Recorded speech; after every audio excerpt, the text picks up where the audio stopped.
No. No. Oh yeah, here they are. Sometimes they sneak them in there.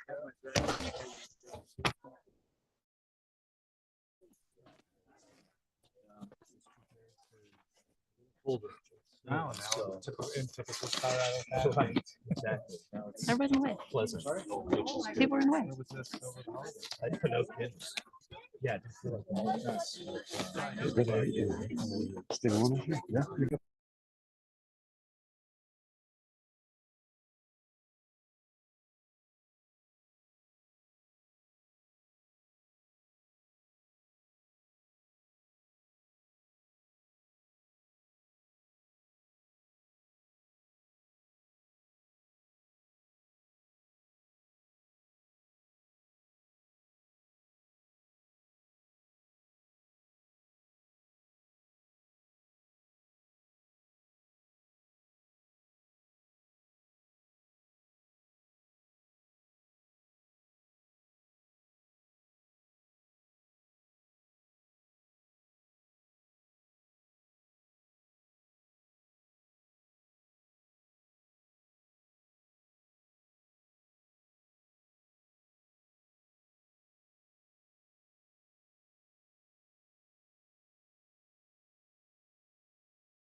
Yeah. Well, the sun went away. Yeah. Under the clouds.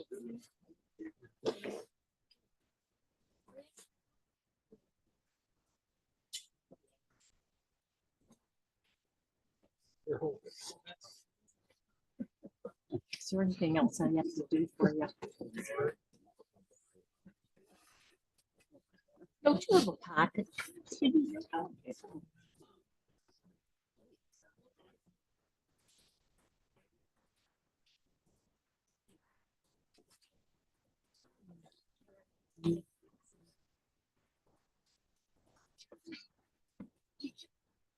Yes. Hmm?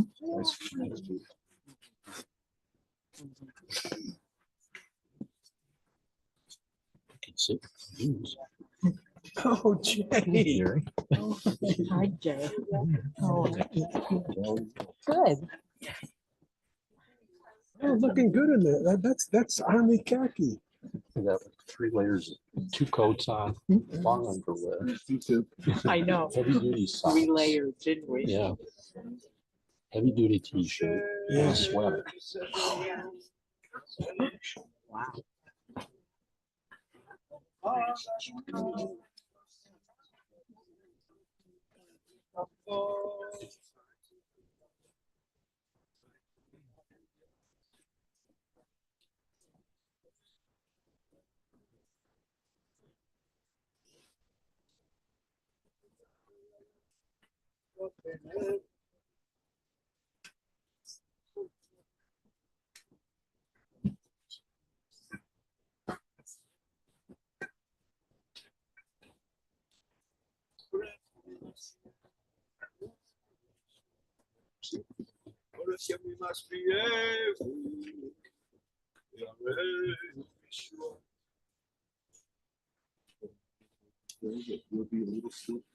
See, Jones casket. Jones casket. It's just kind of.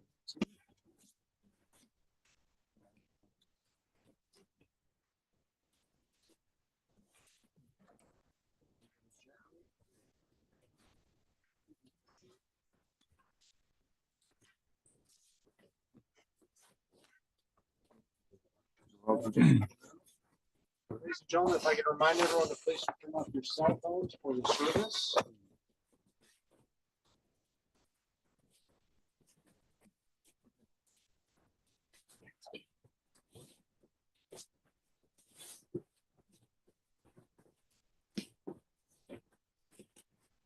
I believe that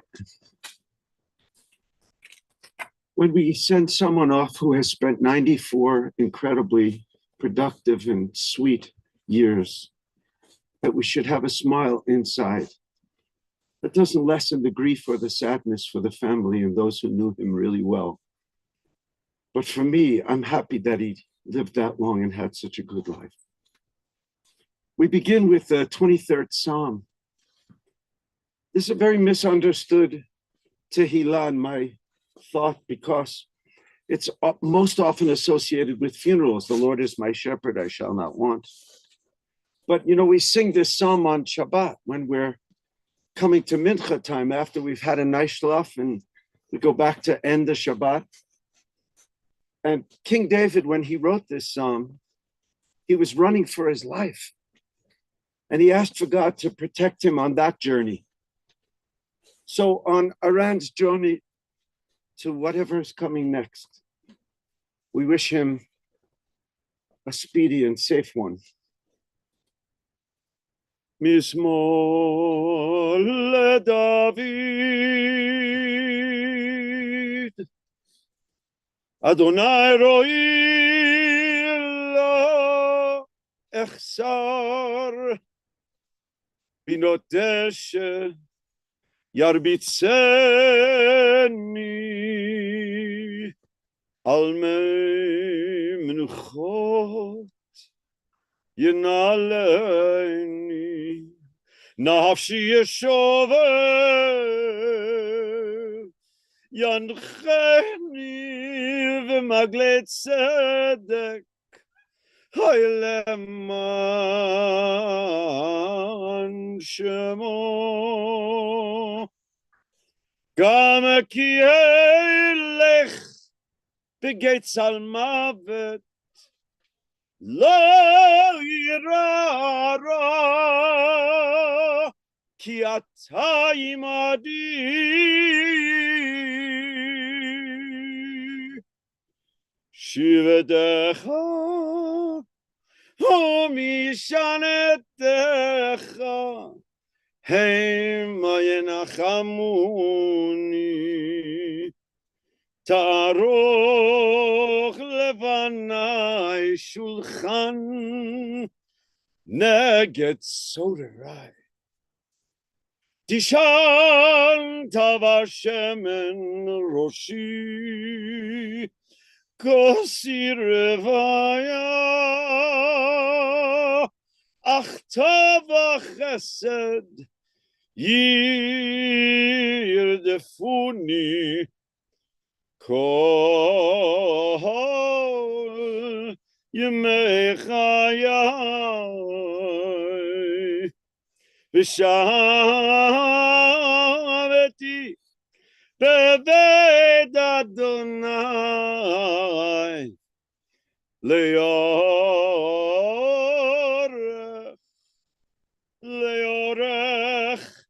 ימים.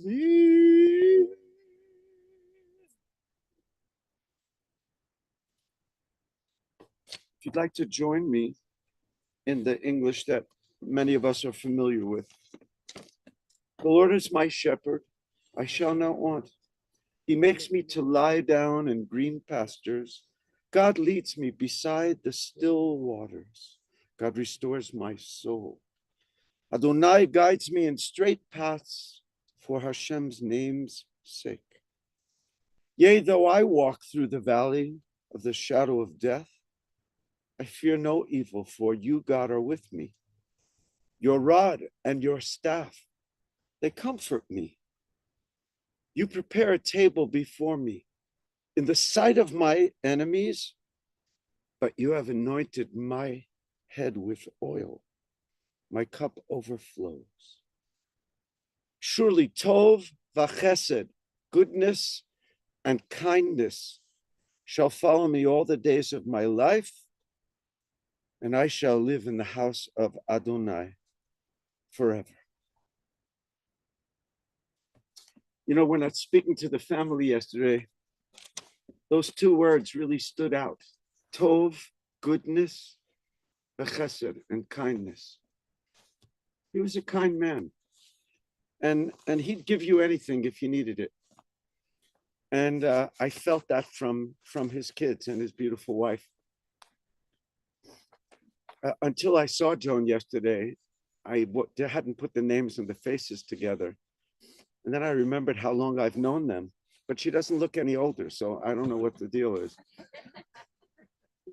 And neither did Iran. He looked great. So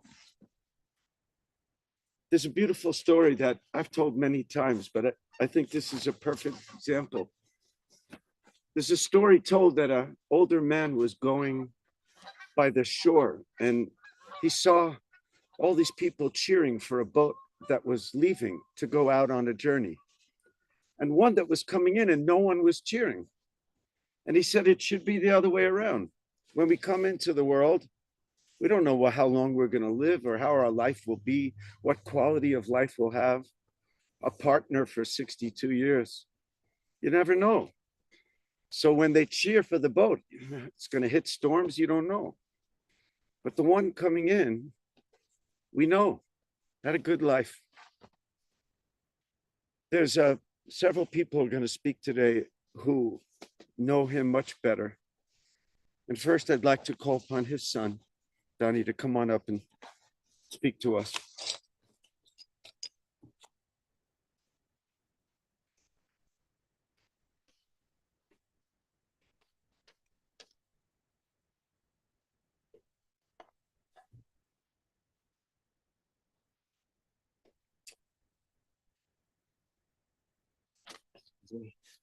Well, Dad, you got your snow day. Hi, everyone. Thank you all for coming. We are gathered here to celebrate my dad, Iron Emeson, his life, his legacy, his gifts to those of us who were fortunate enough to know him. We each have our own reasons for being here today. For me, yes, to celebrate him and also to support my mom and my family through this difficult goodbye. I also want to share some memories with those who knew and loved him as we remember the man he was and the impact he had on our lives. I'm looking forward to hearing your memories, stories which may be new to me and which I will appreciate today and treasure long afterwards. I'll start with some that are meaningful for me. When I was 5 or so, my dad would say he was going to live to be 150. Of course, I was too young to realize that was impossible, but as I reflect on it now, I realize it truly expressed his love for life, his passion for a full, joyful life, for engaging in everything life has to offer. Then and now, my father was larger than life. I'm happy to have already heard that others here felt the same way. Dad opened Imports International in the 1960s. Over the years, it grew from a Swiss clock importing business to a ski industry accessory company with over 100 employees. Being the son of the owner, I was fortunate enough to get a summer job there. This was not only a great opportunity for me to learn about working, but also I got to know my dad from a different perspective through his employees' eyes. One who I got to know was Rose. Rose had worked for my dad for over 20 years. She started at the downtown location, then followed him to the current one. She told me she'd follow him wherever else he might go. I was struck by this powerful statement, so I had to ask her why. Rose went on to explain, as a single mother and a Latina, she had struggled for years to find good work. She said when she interviewed for a job managing and sorting stock, my dad said, "Anytime you need to take off for your family, you just let me know. I only ask that when you are working, that you do your best, work honestly, and help our company." That was just the fair chance that she wanted from her employer, and she gave her all in return. And thanks to that job, Rose put both her kids through college, the first in her family to do that. Your dad, she said to me, made all that possible, and I will remain loyal to him for as long as I am able to work. Another employee I got to know was Annette, a young fireball receptionist with a radiant smile. At the end of the workday, while waiting for Dad to drive us home, I loved to sit and chat with Annette about anything and everything. One day she was lamenting her relationship with her live-in boyfriend. She complained that although they were great partners and friends, he showed no interest in asking her to marry him. Well, this was outside my limited youthful experience, but still, I did my best to be supportive. During our discussion, Dad came out and listened in a bit. As we were leaving, he grinned at Annette, and in his kind but teasing way, he looked at her and said, "Why buy the cow when you can drink the milk for free?" For the whole ride home, I tried to puzzle out what he meant. Well, apparently Annette understood perfectly, because the following week she told me that she'd moved out of her boyfriend's house. Then a couple weeks later, when I stopped by to chat with her, she took hold of my hands and said with a huge smile that she loved my dad. She said that her boyfriend had proposed over the weekend and that it would not have happened without my dad's nudge. A few months later, Dad, Mom, and I were all invited to her wedding. As I was telling that story, we probably all could picture Dad's mischievous grin. He had a special way of being both funny and controversial without ever seeming unkind.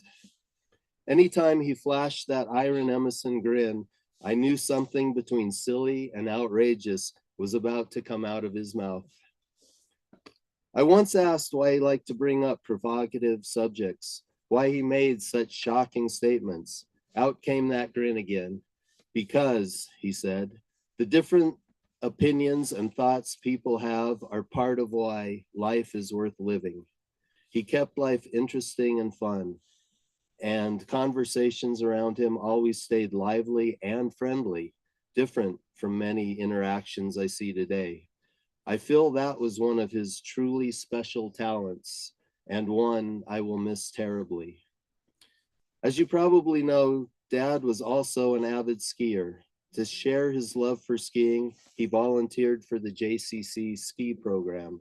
Years ago, he organized about 12 buses, which took several hundred kids to Winter Park every Sunday throughout the ski season. Then on the slopes, he also helped guide the kids learn and enjoy skiing. Although he never worked as an instructor, each afternoon the instructors brought the students they thought were ready to level up over to Dad. He then made a final run of the day with them to confirm it. I don't think he ever held anyone back, but this way he kept involved in mentoring and getting to know everyone in the ski program. Dad was patient and a good teacher. As a child, I got overly rambunctious one day and knocked into a large vase, knocking it off the table. It broke into what looked like 100 tiny pieces.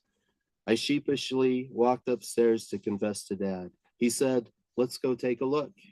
When he saw the mess, he asked if I thought we could put it back together. I couldn't imagine it was possible, but he said, "Come with me." And we went and got some glue, some newspaper, and came back downstairs. We spread out the newspaper and spent more than an hour together, fitting pieces, gluing, looking for more pieces. When it was all done, well, we had a glued together vase that, at least from a distance, looked pretty good.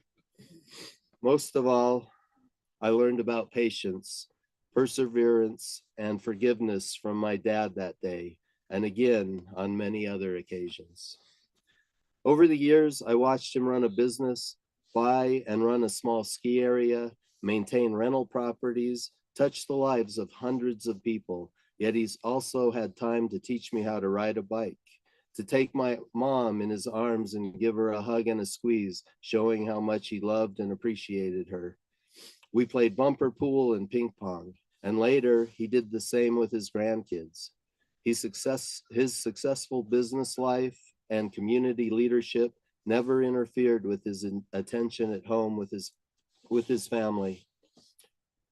Really, sharing these stories, I realize how much his engagement enriched our lives and so many other lives too. I also want to take a moment to thank my mom, who dedicated many years to taking care of Dad. Her tireless, selfless efforts helped him live years longer than he might have. Dad recognized that himself and expressed his thanks a couple of times this last year.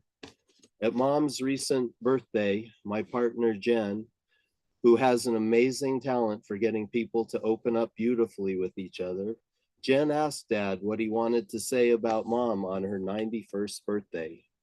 He started sharing his deepest feelings in ways I'd never witnessed. He reminisced about their 62 years together and said he wouldn't be here to celebrate her birthday without her care and support. And he ended by turning to her with a heartfelt, "I love you." I don't remember him ever saying that in front of everyone in a family gathering before. I'm very grateful to Jen for facilitating a safe and loving environment where he shared this tender side of himself, allowing all of us to hear his feelings. Mom, I love you too. I cannot express how much appreciation I have for all that you do, all that you have done for our family for all these years. You're strong and kind and beautiful inside and out. You're one in a million, truly. Thanks for taking such good care of Dad. There are times when I do something and Jen looks at me and says, "You're just like your dad." I smile and I think to myself, God, I hope so. And I hope she'll always see parts of you in me, Dad. Dad's love of people, his generosity, his over-the-top expressions are just a few of all the things I'll remember and miss. I hope you all have similar experiences, and I would love to hear your memories of my dear dad, of Mom's husband, of your brother, your cousin, your uncle, colleague, boss, or friend, Iron Emeson. I'll end with a quote that is purely my dad. Kahuta suda fuda rapatatatus. Goodbye, Dad. Thank you all for coming.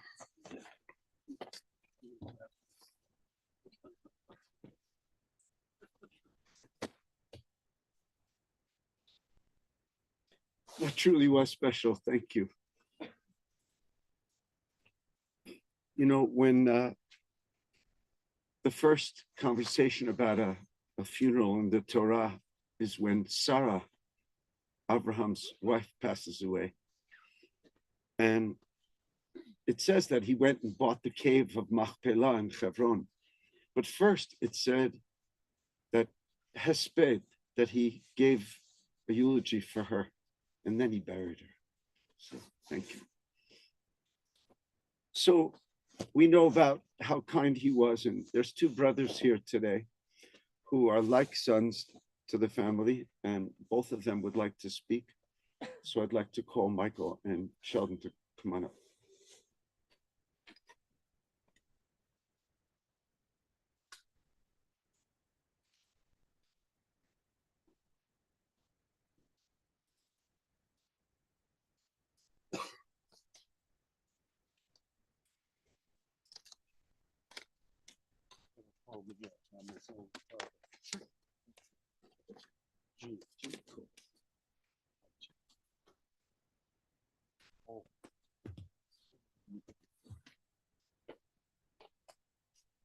Donnie, that was lovely and beautiful. And you captured your dad. I am Michael Zeitlin. Iron was my favorite uncle. My aunt, Joan Weiss Emeson, is my mother, Sylvia Weiss Zeitlin's, may she rest in peace, sister. Joan was known to Iron as Dolly Babe for a very long time. It seems to have disappeared in recent years, but I was thinking about that. I'm going to keep my remarks to under 10 minutes, even though there's so much that one could say about, that I could say about Iron. I have known him for 63 years, and I'm so grateful for all of them. You can choose your friends, but you can't pick your family. If I had the choice, I would wholeheartedly have chosen Iron as family. But luckily for my mother, my brothers, and me, we won Iron in the family lottery. The same thing is true about all of Iron's family, being related to the Weisses, the Emersons, the Newmarks, and the Gellises, is winning the family lottery. I am going to mention several people who are deceased. May they all rest in peace. I am not going to say that each time I mention someone who passed away. When people met Iron, they often commented on his name because it is spelled the same as the name of the Middle Eastern country, but pronounced differently. I recall asking Iron's mother, Mildred, about the derivation of his name. I can't remember her exact answer, but I remember that it has nothing to do with the country. Iron was a wonderful uncle because he was such a good person. Iron was generous with his time and his talents, and when we needed or wanted advice, his was the best. Iron went after what he wanted and was ready, willing, and able to persevere until success was achieved. Iron told me long ago that he knew my Aunt Joan was the love of his life. But at first, Joan married Bob Newmark, Carl and Linda's father. Iron was willing to wait for what he wanted most. And when Joan and Bob were divorced, Iron was right there. Joan and Iron were married only a few months later. And as Donnie told you, we're married for 62 years. Everyone knows that Iron was smart, charming, and a really good businessman. But did you also know that Iron was very handy and could fix anything? And that Iron was physically very strong. Am I messing it up? Okay. Thank you for letting me know. Early in his career, Iron owned a bar on Larimer Street downtown. He was also the bartender. It was a tough bar in a tough neighborhood long before Larimer Square was even imagined. Construction workers and other tough, strong men would come into the bar. Iron would arm wrestle them for drinks. Iron rarely lost. Iron's father, Harold, owned a hardware store downtown. And that's where Iron learned his skills in construction and building repair. Iron was educated to work in an office, but didn't like doing that as an occupation. So eventually, Iron made his favorite pastime into his business. As Donnie told all of us, Iron formed Imports International so he could be in the mountains skiing and run a business at the same time. And he bought the Hendry and Boltoff building across from Union Station, and using all of his real estate improvement skills, made that building the home for the business that employed the 100 people that Donnie told you about. Donnie mentioned that Donnie, worked at Imports International one summer, and that the employees loved Iron. That's so true. But Iron also loved his employees. But Iron loved his family more than anything. Iron told me how much he admired families that had a family business. So he created one in Imports International. Aunt Joan worked there. Iron's brothers, Howie and Bruce, worked there. And at the time that she met her husband, Phil Gellis, at a ski products convention, cousin Linda was the president of Imports International. Building and fixing things that broke down when Iron wasn't around to fix them was Iron's father, Harold. And by the way, Candy, Iron's sister, was a weekend waitress at the Silver Lake Lodge nearby to the St. Mary's ski area, and my brother Sheldon was the manager of that business. Iron also loved to work outdoors, moving dirt around effectively to create beautiful and functional landscapes. He was an expert with a Bobcat tractor. He used these skills at the ski area and also at his homes. One of the things Iron had to have in his yard was a trampoline for the children. So he built a beautiful space for a trampoline at the Hudson House and later at the Walsh Place house. Iron also loved to garden his entire life. He transplanted a rhubarb plant from my grandfather's house on Caneos and Newton and kept it going for the next 50 years, taking a cutting to his home on Hudson and then to the home on Walsh Place and finally to the villas. Right up until the end, Iron tended his garden lovingly every year. Donnie spoke of Iron's love of skiing. Iron taught all of us how to ski. Along with our cousins, Carl and Linda Newmark, Donnie wasn't born yet, Iron would pick all of us up at home and drive us to a ski area.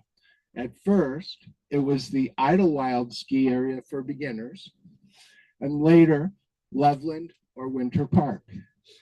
As Donnie told you, Iron later ran the ski program at the JCC and helped hundreds more to learn how to and enjoy skiing. Donnie spoke about Iron's love of the mountains. Long ago, Iron bought a parcel of land along Highway 6 just at the first tunnel. We used to call it Iron's Mountain. And every time we drove to the mountains, we would comment on it as we drove by.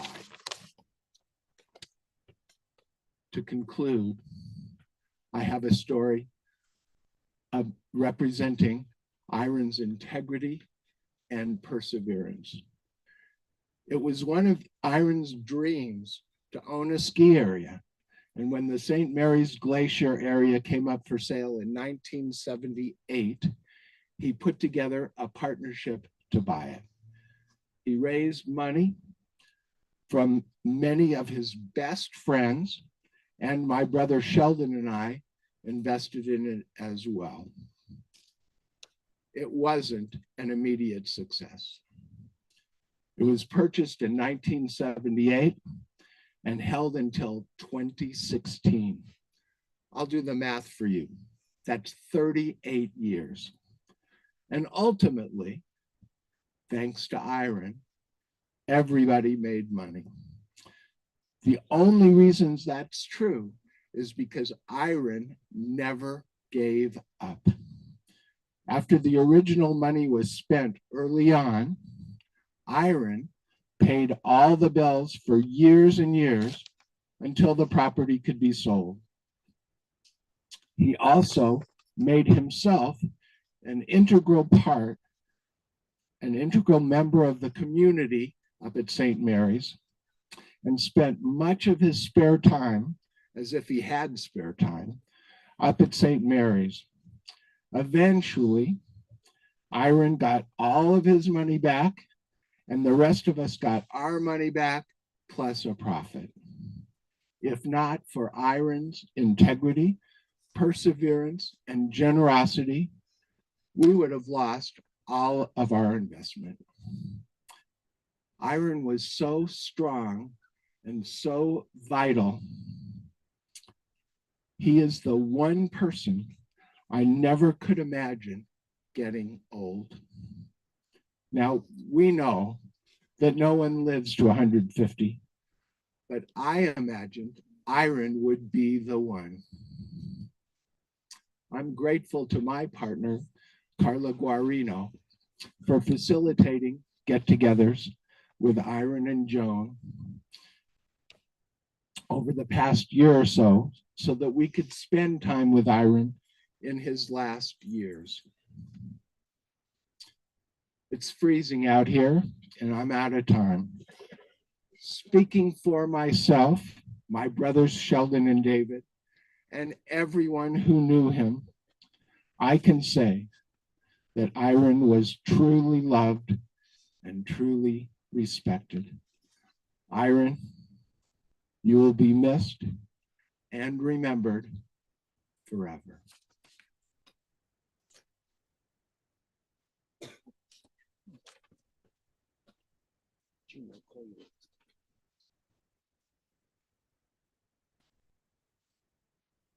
Want to come this way?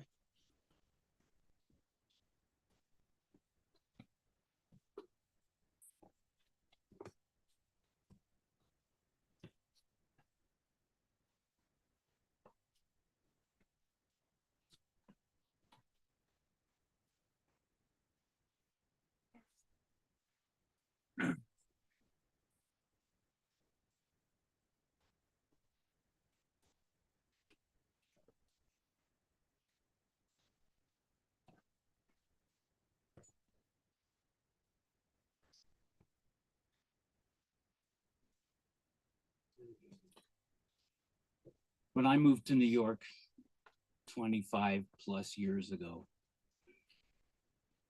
one of the first things that I packed here and opened up there was my photo albums. And people, I was just meeting a lot of new people for the first time, and out would come the photo albums. And who would jump out of the page? Iron. People said, now that's your family patriarch, or that's a leader, or that's an amazing person carving the turkey on Thanksgiving, or whatever the task at hand was. Iron leapt from the page. What was Iron to me? Iron was a powerhouse. I'll just say a little because you can't top what Donnie said and what Michael said, but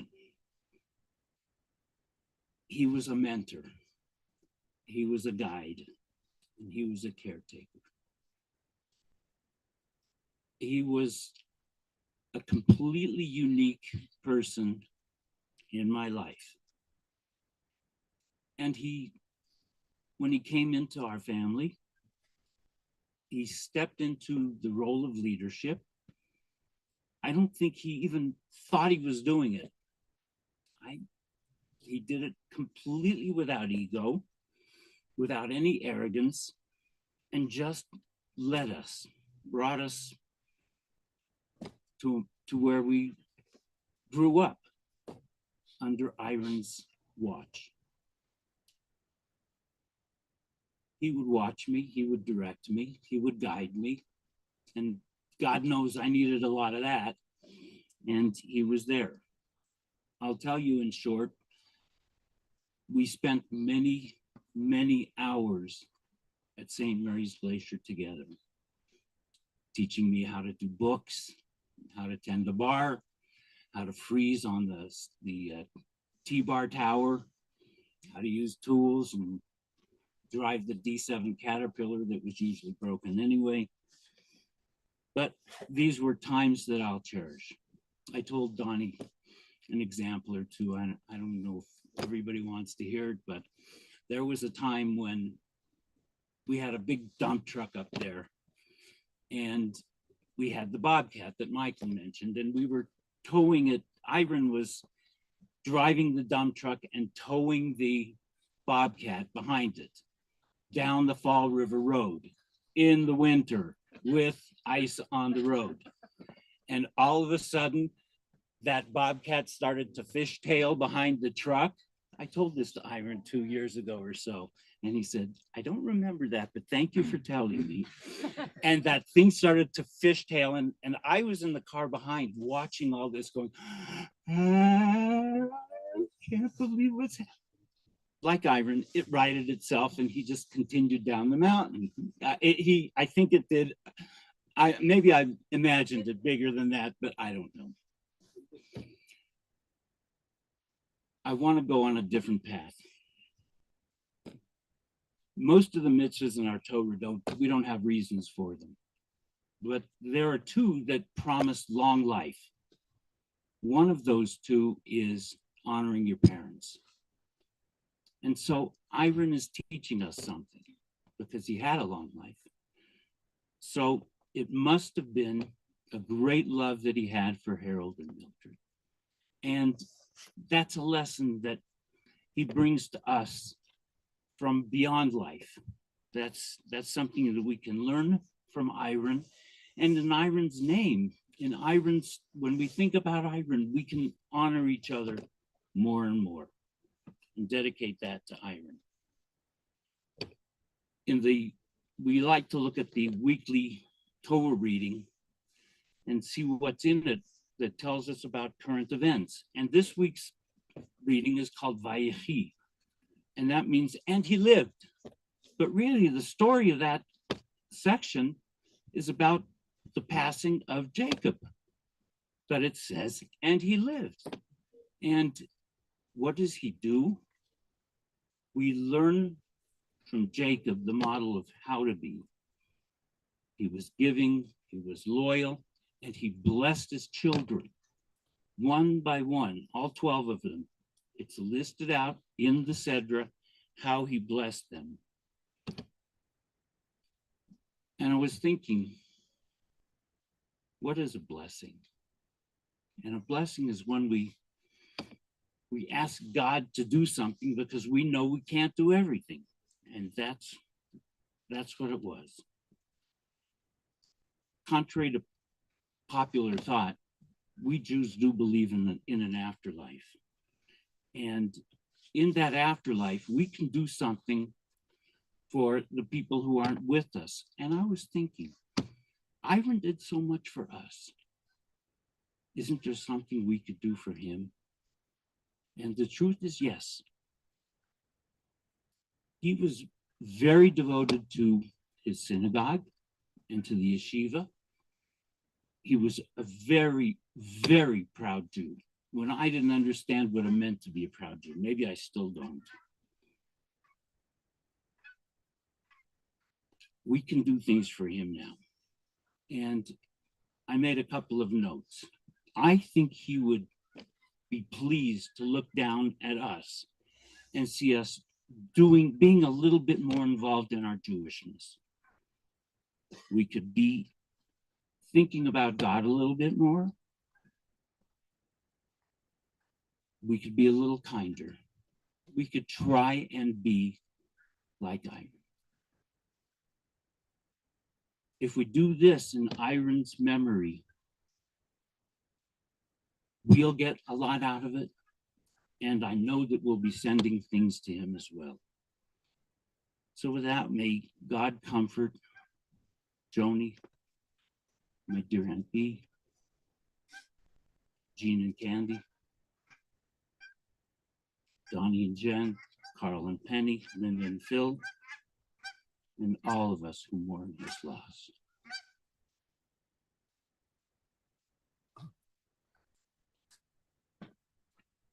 All right, it's Brother Gene wanted to say a few words.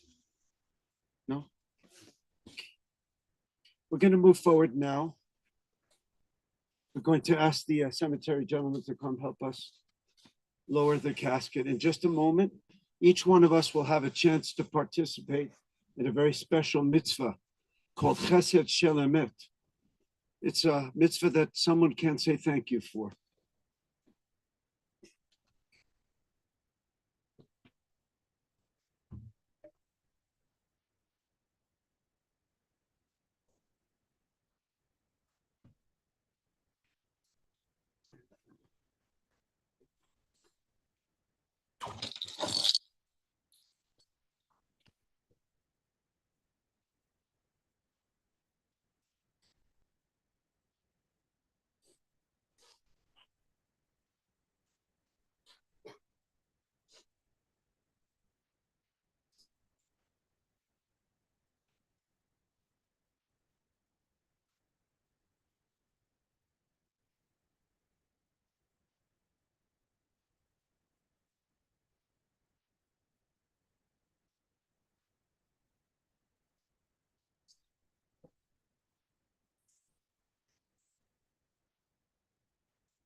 I'll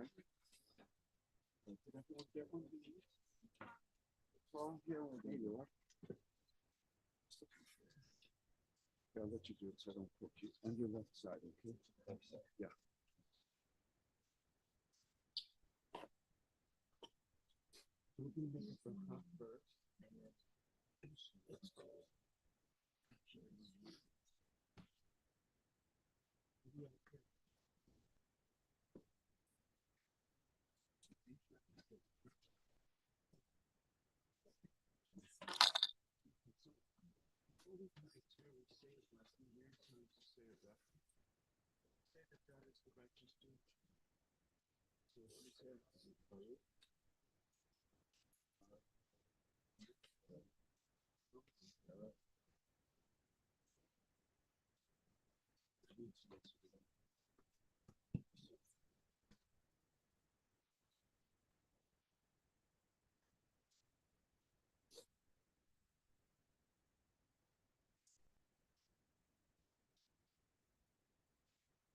My father of blessed memory taught me a beautiful tradition that we put the first shovelful in upside down because we'd rather not be here doing this.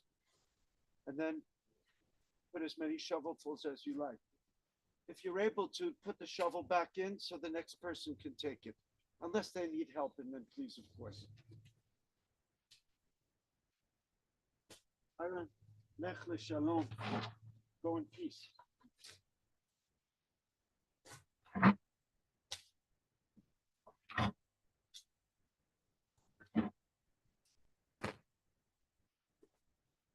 After the family, please come from either side and take your turn if you like.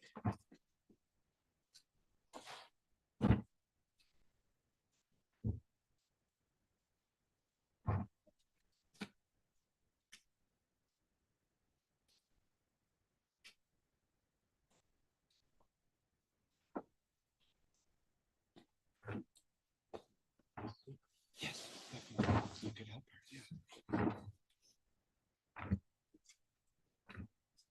Yeah.